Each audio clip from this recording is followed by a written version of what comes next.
Bull market, so far, it's intact, but our big tech earnings changing the equation. Let's break it all down. Yahoo Finance's Josh Schafer joining us now. Josh, when you take a look at the broader averages, we're not seeing too much selling here, so it's important to put it in context. Do you think at all maybe some of the fear that we're seeing creep into the market in regards to some of these AI leaders is changing that bull narrative at all? I'm going to argue no, right? Because Maddie was just talking about sort of the issue with Alphabet, or people's issue with Alphabet stock this morning, right? We're talking about Google here.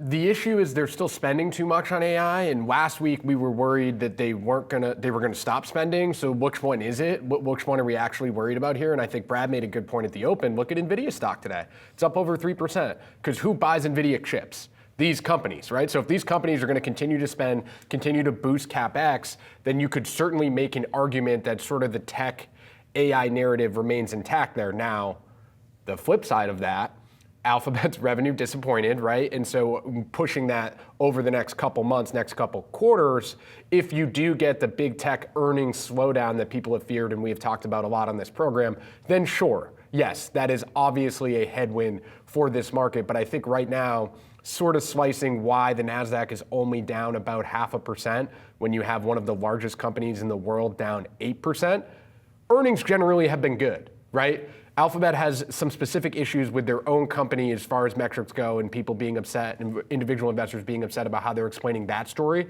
I don't think you're leaving this big tech earnings season completely concerned about the AI narrative, and I also think I would point to earnings from other sectors. How about financials? That was a couple weeks ago now. Those were good earnings though, right? And those are some of the companies that, if we're going to talk about CapEx spenders, CapEx takers, the 493 of the S&P 500 are said to be beneficiaries of these companies continuing to spend, right? So if you think about it from a broad perspective, I think the Nasdaq not being down 1% today when one of the largest companies in the world is tanking on earnings might be perhaps something positive as far as market trends go. Is there a clear consensus among analysts emerging to say, or to clearly guide to when we should start to see some of these major investments actually pay off and translate through to more than just shareholder value, but also realized margins, realized revenue? Yeah, I mean, it feels like, Brad, from people I talked to, and I'm sure you guys talked to as well, probably the back half of this year, we're supposed to start seeing some of that. And I also think, what are we seeing in this AI agent story, right? So these companies that are using technology from, say,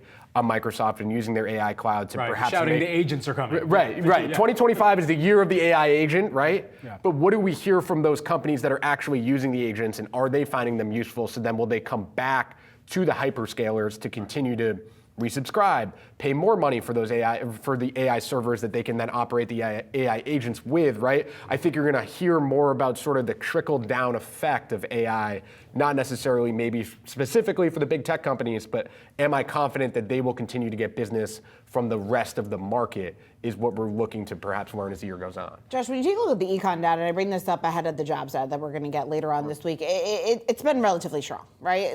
There's a lot to like in these reports. You highlighted a chart in your piece that's up on Yahoo Finance right now, talking about some of the strength that we're seeing in manufacturing, maybe ultimately how this will factor in and play in to the bull market narrative that we have seen. What should investors be looking for in that jobs report on Friday that's going to, I guess, for obviously it would be strong numbers, but beyond that, what that's going to tell us a little bit more just about this bull market staying intact? Yeah, so first of all, shout out to Tom Lee from Fundstrat. That's our chart book Yahoo Finance chart book, still up on the website. Go check it out. But Seana, spinning it forward to the jobs market, have to do the plug, of course. Mm-hmm. But spinning it forward to the labor market, I mean, I think you still want to see continued strength, right? That pickup in manufacturing data is important. You look at ADP's numbers this morning, the only sector that lost jobs was manufacturing, right? The manufacturing recession has been a story for a long time.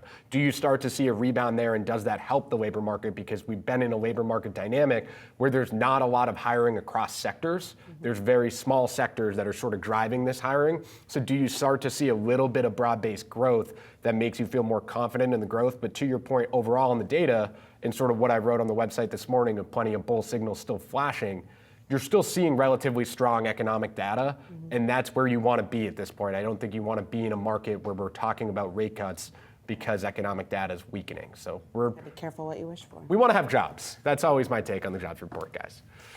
Totes. It's good. It's good. Yes. As Jay Powell said, it's great to have a job right now. Certainly is. All right, Josh, thanks so much for giving us the insight we all need. And more.